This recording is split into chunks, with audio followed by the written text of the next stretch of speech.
Hey, this is Lucas with the from the team the dot deck team the dot to the deck to the deckity dot, and I wanted to profile this deck that I created called HTF and Straptrix Fire Fist.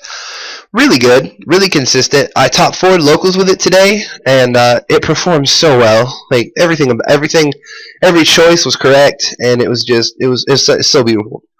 The monsters. I play 3 Mermelio, traptrix Mermelio, because she's a Stratos for traps, which is ridiculous. You can add Bottomless or Traptrix Traphole Nightmare, both of which are incredibly relevant and good cards right now.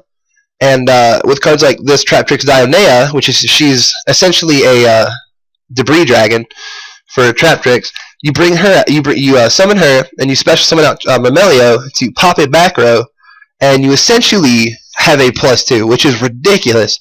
And then you can make your overlay plays continue on, but really good, really good. And you play 3 bear, which he's just good for general, just popping your opponent's monsters, attacking, getting the free pluses.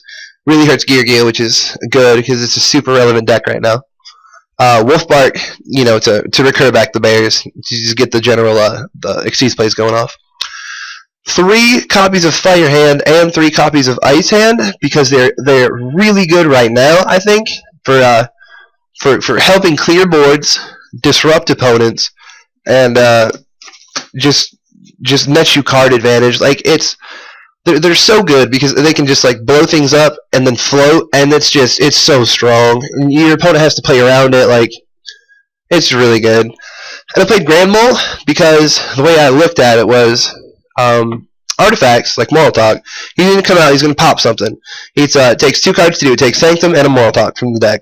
I could have a Grand Mole and reuse it and do essentially the same thing to clear boards. And it's more consistent than, and I prefer consistent over power. I just like consistency over power when I think hands down anytime. I play 3 Pot of Duality, because you normally just normal summon in the deck. Like, there are special summon plays, yes, but for the most part you will be normal summoning. And Pot of Duality will get you your Mermelios, your bears, and your hands quicker, and it's really good. 3 MST, obviously, and 3 Fire Formation Tanky to get your search for your bears and your Wolfbarks. You play 3 with 4 targets. It's consistency, like I said, is really good. And then for the traps, you play the Searchable Bottomless and 3 Traptrix Traphole Nightmare. Traptrix Traphole Nightmare is really good against water, against Gear, and against the Mirror Match. So it's a really relevant card. And I played it 3 because it's better to see, I think, than most other traps in the format right now. It puts in a lot of work, and I think it's important to, like I said, have consistency, and I like to see this card consistently. Play 3 Black Horn of Heaven. Just one of the best cards right now. Like, every deck's going to exceed or synchro to make their push, and then you just Black Horn it away, and you net yourself some advantage. It's really good. Compulse, Torrential Warning, General Disruption. You got to play them. If they were at more, you'd play more probably. These are really good cards. 2 Dimensional Prison for opposing hands, and they're pretty good against established boards. But D-Prison's is really good against the hands, and I think it's really worth playing right now. Hands being as important and as big as they are.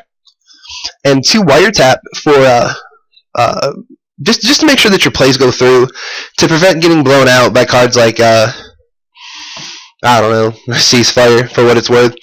That one Harpy trap, I can't remember the name of it. I just lost to it, but I can't remember the name of it. Hysteric Party. Yeah, good card, really good card. It helps you against that card. It's really good against decks that like Phoenix Wing discard. You wiretap it. It's so good for that kind of thing. Really good card. And 1 Call the Haunted to bring back your Mermelios to activate their effects. You can get back your Grand Mole, your hands to keep with the pop and recursion. 2 Dionea. You can bring back all your stuff, and they all have, for the most part, really good like synergy with the card. So I really like to play it. Extra deck. 15 cards of Toolbox is legitimately all it is, and I'll start from the lowest attack points to the highest.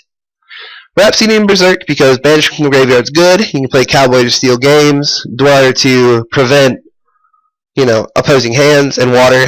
Emerald to recur your hands and, kind of just set up more plays. Maestroke for the defensive. I mean, it's good against Bojin. It's good against a few things. It's a pretty good card. Accelerate to steal games. It's a lot like Cowboy. Diamond Dive because I think General Destruction is good. It is just a blanket card that you can blow something else up with, a problem card. It's really good. I think you should play it. Heartland Draco because of the combo with that Tenki. It's ridiculous. Like, I sat behind this card with a Tenki against the Leo for 2 turns and attacked twice. And then I ended up sealing the deal with Cowboy. Incredible player, by the way. But not me, the guy that I was playing. It's really good. I really think you have to play it 1-on-1 because he steals monsters and games effectively. Black Ship for the hands, really important I think because I use this card a lot today and it's really good. Tiger King because when you go Wolf Bark into Bear, he's one of the better options because of the blanket negation. I think really strong. Plus, he gives you that little plus. Magnus Zero from a Dolce. I'm gonna butcher this guy's name. Cairn Gorgon, the Illuminescent Knight. One of my favorite cards. I go in him all the time because if you have like 5 background on this guy, the MST, you get to pick what it is. Draco Sag, you get to pick what it is. You can even target their own stuff. Like, it's really good. Really good card. Kagetsuchi because going Wolfbark into that and just like milling 5, there's a good chance you can mill one of these, you mill some of these maybe. Call the Hunted's good. A lot of the stuff in the graveyard's fine. Plus he's a big. He's got the Maestroke effect. Deck fitting strike. I think he's a really good choice. You go into him, to push and still play conservatively. I think it's pretty good. And Crazy Box for Steel Drain. Realistically, that's about it. Side deck: 3 Max C, Dark Hole, 2 Nobleman a Crossout, 2 Twister, 2 Zombie World, 2 Mind Crush, 1 Deep Dark Trap Hole, and 2 Light Mirror. Obviously, the Light Mirror's a Boojin. Dragons of Water, because it's searchable. It's pretty good out. This for just the general format, I think it's pretty good. Decks like Dragons and Gears. This is gonna get cards like the Graveyard Hate, which is really like popular. So you kind of have to play these. The Gear matchup becomes a lot easier when you open up with the Nobleman a Crossout. Dark Hole is good against the big establishing boards, and Max C is just I think one of the best hand trap to play right now. Because you can so good against Madolche and Dragons and Water, even Gears. It's good, and the Mirror match it's at least a 1-for-1. Like it's a really good card across the board. But that was all my deck profile from today.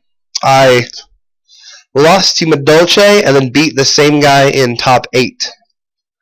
So the deck performed beautifully all day. Really strong deck, really consistent deck. Great choices. I think it was again a really good deck. But this is Lucas from Team.Deck, and you have a great day.